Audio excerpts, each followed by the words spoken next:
সফল হতে গেলে আগে ব্যর্থ হতে হয়, কারণ সহজে পাওয়া কোনো কিছুই চিরস্থায়ী থাকে না। যে সবার কথাকে হেসে উড়িয়ে দেয়, সেও কিন্তু কারো না কারো কথায় বড্ড আঘাত পায়। তবে সে অন্যকে বুঝতে দেয় না। কাউকে ঠকিয়ে যাওয়ার সুযোগ দিতে নেই, কারণ সুযোগ পেলে শক্ত মাটিও বিড়াল আঁচড়ানোর চেষ্টা করে। সবাইকে কাছের মানুষ ভেবো না, কারণ মুখোশধারী মানুষগুলো সবসময় কাছের মানুষ হয়েই আসে।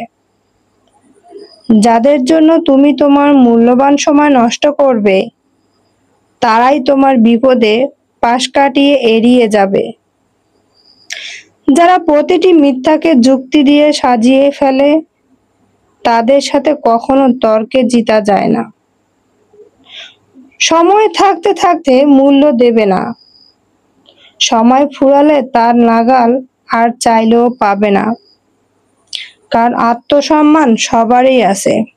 ফাঁকি দিলে হয়তো দায়িত্ব এড়ানো যায়, কিন্তু নিজের কাছে স্বচ্ছ হওয়া যায় না। সফলতার দ্বারপ্রান্তে এসে যে মানুষটা হেরে যায়, সে মানুষটা জানে হেরে যাওয়ার ব্যথা কতটা গভীরে লাগে। আপনার অনুপস্থিতিতে যদি কেউ আপনাকে স্মরণ না করে, তাহলে আপনার সেখানে উপস্থিত না থাকাই শ্রেয়। কারণ আপনি তাদের প্রয়োজন ছিলেন, প্রিয়জন হতে পারেননি। বেঈমানদের কখনো অনুশোচনা হয় না, আর বহুরূপীদের জীবনে ভালোবাসার মানুষের কখনো অভাব থাকে না।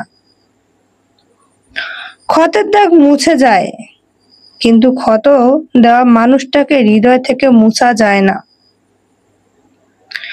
আত্মসম্মান রক্ষার জন্য হলেও কিছু কিছু সময় নীরবতাই শ্রেয়। একটা সময় পর তুমিও নিজেই নিশ্চুপ হয়ে যাবে।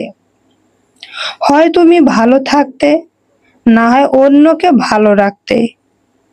তুমি যতই ভালো হও না কেন, কখনো সবার কাছে প্রিয় হতে পারবে না। মানুষ না মরা পর্যন্ত কেউ কাউকে কখনো ভালো বলে না। মানুষের কাছে ভালো সাজবার কোনো দরকার নেই। দরকার নেই সামান্য কৃতজ্ঞতা প্রাপ্তির আকাঙ্ক্ষাও। বিশ্বাস করেন আল্লাহর কাছে আর নিজের কাছে, নিজের সৎ থাকার মধ্যে যে মানসিক শান্তি, তা পৃথিবীর আর কোথাও নেই। কি ভাবছেন লোকের উপকার করে খুব মহান হবেন? ভুল ভাবছেন। স্বার্থের দুনিয়ায় কাজ মিটে গেলেই সবাই আপনাকে আর ভুলে যাবে।